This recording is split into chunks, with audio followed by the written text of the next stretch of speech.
شروع کرتی ہوں اللہ کے نام سے جو بڑا مہربان نہایت رحم کرنے والا ہے۔ عرب کے سردار، وادی بطحا کے شیخ عبد مناف بن عبد المطلب بن ہاشم، جو تاریخ میں اپنی کنیت ابو طالب سے زیادہ مشہور و معروف ہوئے، وہ عظیم ہستی ہیں جن کا ایک نام تاریخ کی بعض کتب میں عمران بھی ملتا ہے۔ آپ نہ صرف شیر خدا حضرت علی المرتضی کرم اللہ وجہہ کے والد گرامی تھے، بلکہ خاتم النبیین سید المرسلین جناب محمد مصطفیٰ صلی اللہ علیہ وآلہ وسلم کے شفیق اور جانثار چچا بھی تھے۔ اپنے والد حضرت عبد المطلب کی وفات کے بعد ننھے محمد کی کفالت اور سرپرستی کا مقدس و عظیم فریضہ حضرت ابو طالب نے اپنے ذمہ لیا اور اسے اس شان سے نبھایا کہ تاریخ اس کی مثال پیش کرنے سے قاصر ہے۔ اعلان نبوت کے بعد جب تک حضرت ابو طالب کی حیات مبارکہ کا یہ سایہ رسول اکرم صلی اللہ علیہ وسلم پر قائم رہا، مشرکین و کفار مکہ کی کبھی یہ جرت نہ ہو سکی کہ وہ رحمت دو عالم کی جانب آنکھ اٹھا کر بھی دیکھ سکیں یا کوئی گزند پہنچا سکیں۔ آپ قریش کے سامنے ایک آہنی دیوار بن کر کھڑے رہے اور ہر قسم کے بیرونی خطرات سے اپنے بھتیجے کی حفاظت فرماتے رہے۔ حضرت ابو طالب علیہ السلام کے 4 صاحبزادے حضرت طالب،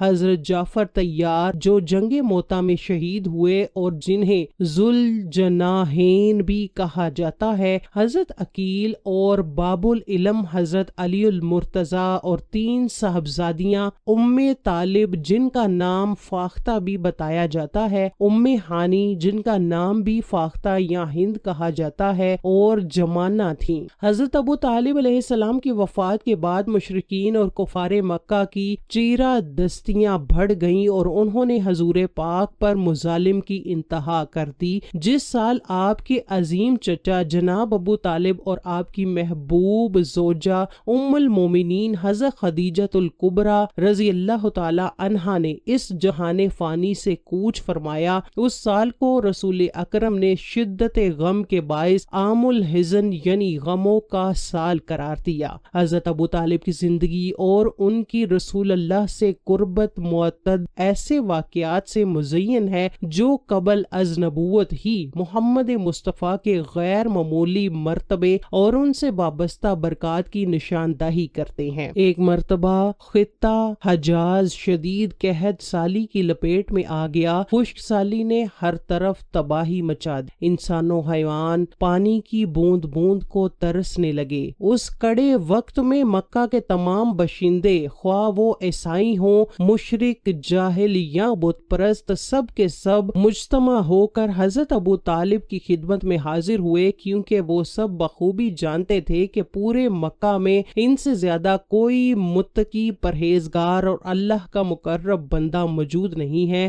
آ کر عرض کرنے لگے، خدا کے حضور بارگاہ رحمت کی درخواست کریں۔ حضرت ابو طالب اٹھے اور بیت اللہ شریف کی طرف چل پڑے۔ اس وقت ان کی آغوش مبارک میں ایک نہایت حسین و جمیل چاند سا مسکن لڑکا بھی تھا، جس کے چہرے سے نور کی کرنیں پھوٹ رہی تھیں۔ بیت اللہ پہنچ کر حضرت ابو طالب نے اس نورانی لڑکے کو اپنے ہاتھوں میں بلند کیا اور اللہ رب العزت کی بارگاہ میں نہایت عاجزی و انکساری سے بارش کی دعا کی۔ ابھی دعا کے الفاظ زبان پر ہی تھے کہ آسمان پر رحمت کے بادل امڈ آئے اور دیکھتے ہی دیکھتے موسلادھار بارش برسنے لگی۔ اس بارش نے نہ صرف حجاز کی پیاسی زمین کو سیراب کیا، بلکہ مکہ کی خشک وادیوں میں بھی زندگی کی نئی لہر دوڑا دی۔ وہ چاند سا لڑکا جس کی بدولت یہ رحمت نازل ہوئی، کوئی اور نہیں بلکہ خود حضرت محمد مصطفیٰ صلی اللہ علیہ وآلہ وسلم تھے، جن کی نبوت اور عظیم مرتبے کو حضرت ابو طالب اپنے قلب کی گہرائیوں سے پہچان چکے تھے۔ روایت ہے کہ